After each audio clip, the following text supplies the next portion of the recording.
मित्रांनो, तुम्ही जर तुमचा पैसा बँकेत ठेवत असाल तर तुम्हाला माहीत असेल की त्याचा जो इंटरेस्ट रेट आहे किंवा त्याची जी व्हॅल्यू वाढते ती एवढी नाही वाढत जी की इन्फ्लेशनला बीट करेल. पण त्यासाठी तुम्हाला एक रस्ता माहीत झाला असेल, तो म्हणजे इन्व्हेस्टिंग करण्याचा. जर तुम्ही इन्व्हेस्टिंग केली तर तुमचे पैसे वर्षानुवर्षे वाढत चालतात आणि त्याची व्हॅल्यू पण वाढत चालते आणि इन्फ्लेशनला बीट करतं ते. पण मग इन्व्हेस्टिंगमध्ये सक्सेसफुल व्हायचं कसं? तर या व्हिडिओमध्ये मी असे 2 नियम शेअर करणार आहे जे की वॉरन बफेट जे की सक्सेसफुल इन्व्हेस्टर आहे ते स्वतः यूज करतात. सो जर हे तुम्ही यूज केले तर तुम्ही सुद्धा इन्व्हेस्टिंगमध्ये सक्सेसफुल होशाल. सो हा व्हिडिओ शेवटपर्यंत नक्की बघा, जेणेकरून हे दोन्ही रूल्स तुम्हाला चांगल्या प्रकारे माहीत होतील आणि तुम्ही हे तुमच्या इन्व्हेस्टिंगमध्ये अप्लाय करू शकाल. सो कोणताही वेळ वाया नाही घालवता, चला सुरू करूया हा व्हिडिओ. तर मित्रांनो, पहिला जो नियम आहे तो म्हणजे कन्सिस्टन्सी. आता मित्रांनो, तुम्ही म्हणत असाल की कन्सिस्टन्सी खूप वेळा ऐकली, याच्यात काय नवीन आहे, पण मी काय म्हणतोय हे समजून घ्या. बघा, एखादा मूवी तुम्ही बघितला असेल, त्याच्यामध्ये एक माणूस असतो की त्याला निशाणा लावायला लावला जातो, त्याला बंदूक दिली जाते. आता तो निशाण लावतो, तो नवीन आहे, तो ट्राय करतो, 10 गोळ्या मारतो आणि 10 गोळ्यांपैकी त्याच्या 2 गोळ्या एकदम परफेक्ट निशाण्यावर लागतात. पण 10 मधल्या कोणत्या 2 लागणार होत्या हे तुम्हाला माहीत होतं का? नाही. आणि त्या माणसाला सुद्धा माहीत नव्हतं. सेम तसंच तुम्ही इन्व्हेस्टिंग करताय, खूप सारे स्टॉक्स आहे, त्या स्टॉक्समधले कोणते स्टॉक्स खरंच ग्रो होतील तुम्हाला माहिती आहे का? हा तुम्ही टेक्निकल ॲनालिसिस कराल, फंडामेंटल ॲनालिसिस कराल, सगळं कराल, कंपनीची माहिती काढाल, कंपनीचे ग्रोथ रेट बघाल.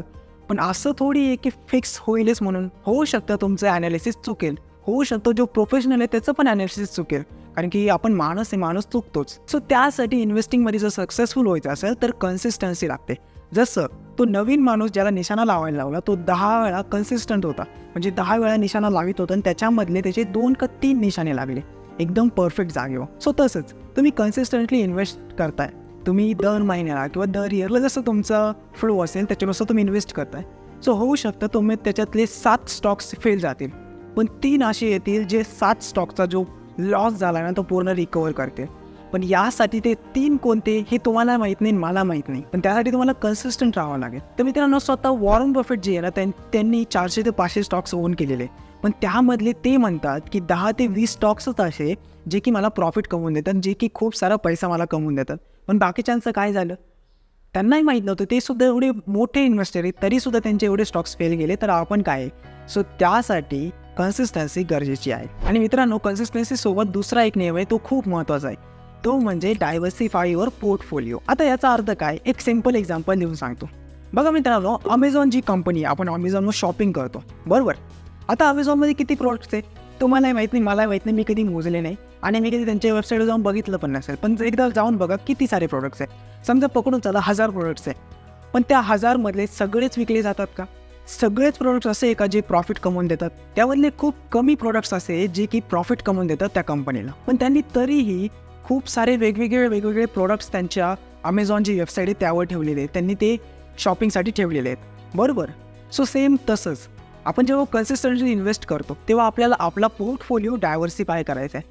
म्हणजे कधी रिअल एस्टेटमध्ये टाकलं आहे, कधी ETF टाकलं, कधी बॉन्ड्समध्ये टाकलं, कधी गोल्डमध्ये इन्व्हेस्ट केलं, कधी स्टॉक्समध्ये, कधी कम्युनिटीमध्ये इन्व्हेस्ट केलं. सो अशा ज्या प्रकारे कधी म्युच्युअल फंडमध्ये इन्व्हेस्ट केलं. सो अशा प्रकारे तुम्ही वेगवेगळे ठिकाणी इन्व्हेस्ट करत जा. सो दोन्ही रूल एकदम मॅच होतात बघा. पहिला रूल कन्सिस्टन्सी, ज्यामध्ये तुम्ही कन्सिस्टंटली इन्व्हेस्टमेंट करताय आणि तुम्ही पोर्टफोलिओ पण डायव्हर्सिफाय करताय. सो होऊ शकतं तुमचे 2-3 जागी तुमचा लॉस होईल, पण 2-3 जागी प्रॉफिट होईल आणि तो प्रॉफिट ह्या लॉसला रिकवर करेल. सो मित्रांनो, इन्व्हेस्टिंग करणं म्हणजे खूप मोठं रॉकेट सायन्स नाही आहे. जर या 2 गोष्टी तुम्ही फॉलो केल्या तर मला नाही वाटत फेल होण्याचे कुठे चान्सेस आहेत. कारण की मित्रांनो, एक इंडस्ट्री फेल झाली तर तुम्ही पोर्टफोलिओ डायव्हर्सिफाय करेने दुसरी तर सक्सेस होईल. सो याने तुमची जी लॉसची रिस्क आहे ना ती कमी होऊन जाईल. तर मित्रांनो, आता कमेंटमध्ये सांगा की तुमचा असा कोणता नियम आहे जो इन्व्हेस्टिंगमध्ये सक्सेसफुल होण्यासाठी तुम्ही यूज करणार होतात किंवा आत्ताही इन्व्हेस्टिंग करताय सो तुम्ही यूज करताय. कमेंटमध्ये नक्की सांगा. आणि हा व्हिडिओ आवडला असेल तर प्लीज लाईक करा, शेअर करा आणि सबस्क्राईब करा या चॅनलला, कारण की या चॅनलवर तुम्हाला टेक्नॉलॉजीबद्दल, बुक्सबद्दल